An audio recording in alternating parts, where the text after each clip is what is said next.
एका गावात सोहनलाल आणि त्याची पत्नी कमलेश राहत असतात. त्यांना 2 मुलं असतात, मोठी मुलगी मुस्कान आणि धाकटा मुलगा कौशिक.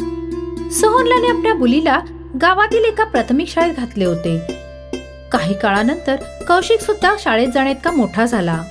मी विचार करतोय की कौशिकला आपल्या शहरातल्या सगळ्यात मोठ्या शाळेत घालूया, पण त्यासाठी आपल्याला खर्च मात्र खूप करावा लागेल.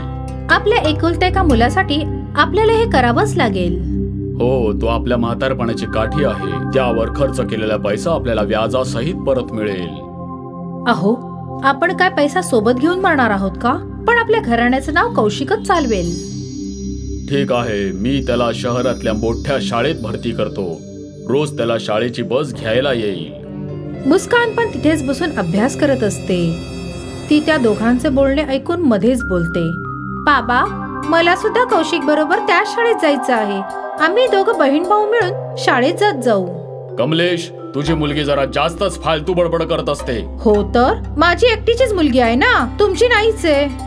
आई, बाबा, तुम्ही दोघे माझ्यामुळे नका भांडू. ठीक आहे, जर बाबा मला मोठ्या शाळेत नाही घालू इच्छित तर मी आपल्या गावच्या छोट्या शाळेतच शिक्षण घेते. हो, आणि यापुढे लक्षात ठेव, माझ्या लाडक्या मुलाशी कधीही बरोबरी करण्याचा प्रयत्न करू नको. ते तुला कधीही शक्य होणार नाही. मुस्कान गपचूप आतमध्ये निघून जाते. आता कौशिक रोज शहरातल्या मोठ्या शाळेत जाऊ लागतो, तर मुस्कान सुद्धा गावातल्या शाळेत जाऊ लागते. एके दिवशी सकाळी मुस्कान वेळेआधी शाळेत जाण्यासाठी तयार झालेली असते, पण कौशिक मात्र अजूनही तयार झालेला नसतो. मुस्कान, सकाळी सकाळी तुला दुसरं काही काम नसतं का? आपली शाळेत जायला तयार होऊन बसतेस ते. हिला काय काम असतं? हिला एवढे सुद्धा कळत नाही की आपल्या भावाला तयारी करायला मदत करावी. तू स्वयंपाकघरात सुद्धा मला काडीची मदत करत नाहीस. मुस्कान स्वयंपाकघरात जाऊन आपल्या आईला मदत करायला लागते. कौशिक बाहेरच सोफ्यावर आपल्या नाश्त्याची आणि शाळेच्या टिफिनची वाट पाहत मस्ती करत असतो. मस्ती करताना तो अचानक सोफ्यावरून पडतो. काय झालं माझ्या मुलाला? माझा बाळ असा कसा पडला? ही मुस्कान या घरातली फक्त अडगळ आहे. तिला एवढे सुद्धा समजत आहे की आपल्या भावाची काळजी घ्यावी. अगं, तुझा जन्मच आपल्या भावाची आणि आई वडिलांची काळजी घेण्यासाठी झालेला आहे. माझं डोकं फिरलं म्हणून तुला शाळेत पाठवलं होतं. आता तुला शाळेत जाण्याची काही गरज नाही. जेव्हा बघावे तेव्हा तुला शाळेत जायची घाई असते आणि घरातल्या कुठल्याही कामात मन लागत नाही. आजपासून तुझी शाळा बंद. सॉरी बाबा, मी यापुढे माझ्या भावाची काळजी घेईन. माझे नाव शाळेतून नका हो काढू. मी एकदा जो निर्णय घेतला तो घेतला, त्यात बदल होणार नाही. मुस्कानचं शाळेत जाणे बंद करण्यात आले आणि कौशिकचं शिक्षण शहरातल्या मोठ्या शाळेत चालूच राहते.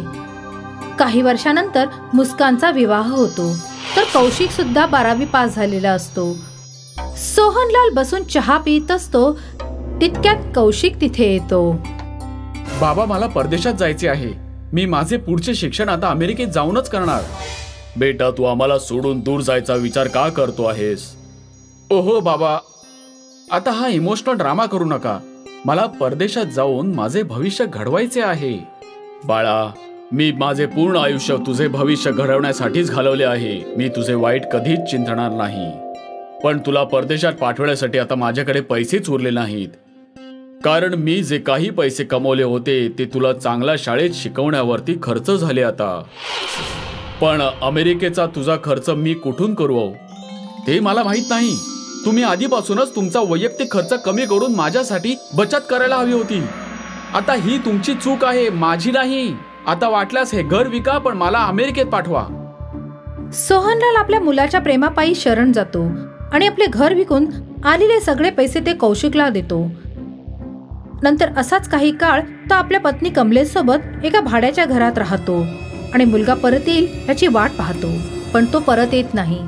एकदा मोठ्या मुश्किलीने सोहनलाल कौशिकचा नंबर मिळवून त्याला कॉल करतो. कौशिक बेटा, तू ठीक आहेस ना? आता परत कधी येणार आहेस? ओहो डॅड, तुम्ही मला डिस्टर्ब करू नका. मी माझ्या लाईफ मध्ये खूप बिझी आहे आणि हो, मी त्या घाणेरड्या जागेतही परत येणार नाही. मला नोकरी लागली आहे आणि मी इथे लग्न सुद्धा केले आहे. आता परत मला फोन करू नका. मुलाच्या वागण्याने निराश झालेले सोहनलाल आणि कमलेश एका वृद्धाश्रमात जाऊन राहायला लागतात. कारण आता त्यांच्याकडे अजिबात पैसे उरलेले नसतात. एक दिवस सोहनलालची पत्नी कमलेशचा अचानक मृत्यू होतो. डॉक्टरने त्याचे कारण हृदयविकार सांगितला. सोहनलाल आपल्या पत्नीसाठी खूप रडत असतो आणि तो आपल्या मुलाला घाबरत घाबरत कॉल करतो. बाळा, हे बाळा, कशाला उगाच रडताय? आता तुम्ही असेच म्हणाल की परत ये, पण आधीच सांगतोय, माझ्यासाठी माझ्या मुलांचे भवितव्य जास्त महत्वाचे आहे. त्यासाठी मला माझी नोकरी घालवून चालणार नाही. ठीक आहे बेटा, तू तुझी नोकरी वाचव, पण मी तुझ्या आईला नाही वाचवू शकलो. सॉरी बाबा, म्हणजे आई आता या जगात? हो बाळा, बाबा ज्या व्यक्तीला जायचे होते ती व्यक्ती तर गेलीच, पण आता तुम्हीच सांगा, मी माझ्या मुलांचे भविष्य संकटात कसे टाकू? हो बाळा, बरोबर बोलत आहेस. बाबा तुम्ही काळजी करू नका, मी काही पैसे पाठवून देतो.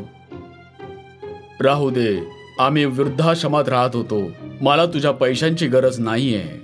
फोन कट होतो आणि सोहनलाल आपल्या पत्नीची अंतिम क्रिया पार पाडतो. तो जुन्या आठवणी काढून खूप रडून घेतो. मुस्कान आपल्या मुलाच्या वाढदिवसानिमित्त वृद्धाश्रमात काही गोष्टी वाटायला म्हणून येते आणि आपल्या पित्याची दारुण अवस्था पाहून तिला रडायला येते आणि ती वृद्धाश्रमाच्या व्यवस्थापकाशी बोलून आपल्या वडिलांना आपल्या घरी घेऊन जाण्याची तयारी करते. मुस्कान, मी माझ्या मुलीचे घरचे अन्न कसे काय खाऊ? मी तुझ्याबरोबर नाही येऊ शकत. बाबा, मुला मुलीत कसलाच भेदभाव नसतो, पण जी चूक तुम्ही आयुष्यभर केलीत आज पण तीच करताय. हो, मी अशी चूक करायला नको होती. खरंच सांगतो, मुला मुलीत काही फरक नसतो. फक्त एक फरक सोडला तर मुलगा तोपर्यंतच मुलगा असतो जोपर्यंत त्याचे लग्न होत नाही, आणि मुलगी तोपर्यंत मुलगीच राहते जोपर्यंत तिचे आयुष्य संपत नाही. किशोरीलाल खूपच श्रीमंत असतो. त्याच्याकडे बंगला, इस्टेट आणि अनेक उद्योग होते. हे सगळं किशोरीलालने स्वतःच्या मेहनतीने बनवलं होतं. किशोरीलालचा छोटा भाऊ बलदेव होता. बलदेव नेहमी प्रयत्न करायचा की किशोरीलालची सगळी संपत्ती त्याची होऊन जावी. म्हणूनच तो आपल्या भावाबरोबर खूपच गोडगोड वागायचा. किशोरीलालने आपल्या धान्याचा व्यापार बलदेवला सांभाळायला दिलेला आणि आज तो हिशोब आणि व्यवहार बघायला गेलेला. अरे भाऊ, तुम्ही आलात? अरे मोनू, भाऊंसाठी पाणी आण. तू बस हिशोब दाखव. बलदेवने किशोरीलालला हिशोबाचे पुस्तक दिले. किशोरीलाल हिशोब आणि व्यवहार बघू लागला. भाऊ, इतकी वर्ष मी तुमचा हा व्यापार सांभाळतोय, कधी कुठली गडबड केलीये का मी? नाही. मग आतापर्यंत तुम्हाला माझ्यावर विश्वास असायला हवा होता. तसाही मी तुमचा सख्खा भाऊ आहे, मग मी तुमच्याशी फसवणूक का करीन? मी इथे हिशोब यासाठी नाही पाहत की मला तुझ्यावर अविश्वास आहे, पण मी यासाठी बघतो की तुझ्याकडून काही चूक होऊ नये. छोट्या, मी तुझा भाऊ आहे. ठीक आहे भाऊ, सगळं ठीक दिसतंय. चल, मी निघतो. जशी तुमची मर्जी भाऊ. किशोरीलाल तिथून निघताच बलदेवची चिडचिड झाली. मी एवढे घोटाळे केलेत आजपर्यंत, पण तुम्ही मला पकडू नाही शकलात आणि पुढेही पकडू शकणार नाही. एक दिवस तुमची सगळी संपत्ती माझी होणार.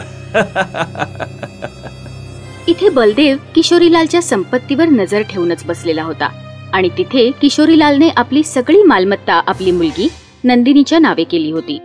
आजपासून या सर्वाची मालकीण तू असशील. पण पप्पा, याची काय गरज होती? हे बघ, मी आता म्हातारा होत चाललो आहे. कधी काही झालं तर? असे विचार मनात नका आणत जाऊ पप्पा, तुम्हाला काहीही होणार नाही. हा हा, आता तर मला तुझं लग्न करायचंय, तुझ्या मुलांसोबत खेळायचंय. काय पप्पा, तुम्ही जेव्हा बघावं तेव्हा लग्न लग्न लग्नाच्या मागे लागलेले असता. ते तर आहेच. माझी इच्छा आहे की माझ्या लहानशा मुलीला सांभाळायला कोणी भेटावं. तसंही काही वर्षांपूर्वी तुझी आई स्वर्गवासी झाली. काही वर्षांनी मीही जाणार. असं काहीही होणार नाहीये. तुम्ही कुठेही जात नाही आहात. जसं तू म्हणशील, पण तुला सावधान राहावं लागेल. मला वाटतं हा बलदेव काही ना काही नक्कीच करणार. होऊन झालं तर ते मला किडनॅपच करतील ना. Same old school idea. माझ्याकडे याच्यावरही इलाज आहे पप्पा. ठीक आहे, पाहूयात. नंदिनीने किशोरीलालला आपली आयडिया सांगितली आणि दोघं बाप लेक खुश झाले. जेव्हा बलदेवला ही गोष्ट कळली तेव्हा त्याच्या मनात राग भरला. सगळी संपत्ती आपल्या मुलीच्या नावे केली आणि माझ्यासाठी काहीच ठेवलं नाही. हे फार अयोग्य केलं भाऊ, फार अयोग्य केलं. तो संपत्ती हडपण्याची योजना बनवू लागला. मी नंदिनीला किडनॅप केलं तर, आणि मग मोबदल्यात खूप पैसे मागेन. किशोरीलाल नंदिनीला खूप प्रेम करतात ना. आणि मग काय, हाच विचार करून बलदेवने 2 गुंडांना पैसे दिले नंदिनीला किडनॅप करण्यासाठी. ही नंदिनी आहे, हिला किडनॅप करायचं आहे. फोटोच्या मागे तिचा ऍड्रेस लिहिलाय. ठीक आहे सर, तुमचं काम होऊन जाईल. हा ऍडव्हान्स आणि उरलेले पैसे काम झाल्यानंतर. बलदेव मनातल्या मनातच खुश होता की लवकरच त्याला भरपूर सारे पैसे मिळणार आहेत. इथे रात्रीच्या अंधारामध्ये दोन्ही गुंड किशोरीलालच्या घरी पोहोचले. बलदेव बाहेर वाट बघत होता. मी इथून जातो, तू तिथून जा, आणि जर तुला मुलगी दिसली तर इथे घेऊन ये. दोन्ही गुंड वेगळ्या वेगळ्या दिशेने गेले. पहिल्या गुंडाला एका खोलीत नंदिनी दिसलीच. इथे आहे, इथे आहे. तो दुसऱ्या गुंडाजवळ त्याला सांगायला गेला तर त्याने पाहिलं की नंदिनी तिथे सुद्धा होती. ही इथे कशी? ही तर तिथेही होती. काय बडबड करतोयस? एक मुलगी 2 ठिकाणी कशी असू शकते? तू माझ्यासोबत चाल, मीच दाखवतो तुला. दुसऱ्या गुंडाने पण बघितलं तर नंदिनी त्या खोलीत सुद्धा होती. इतकंच नव्हे तर नंदिनी सगळ्या खोल्यांमध्ये झोपलेली होती. काहीतरी गडबड आहे. ही मुलगी नाही, जखीण आहे. हा भाऊ, निघूया इथून. दोन्ही गुंड घरातून रिकाम्या हाताने परत आले. काय झालं? मुलगी मिळाली का? ती मुलगी नाही, जखीण आहे. काय? तू स्वतः जाऊन आपल्या डोळ्यांनी बघ. ती घरातल्या प्रत्येक खोलीत झोपलेली आहे. अरे, एक मुलगी 4 खोल्यांमध्ये कशी काय झोपू शकते? नक्कीच तुम्हा दोघांनी नशा पाणी केलंय. आमच्या बोलण्यावर विश्वास नाहीये ना? चला आमच्या सोबत. बलदेव दोन्ही गुंडांबरोबर घराच्या आत गेला.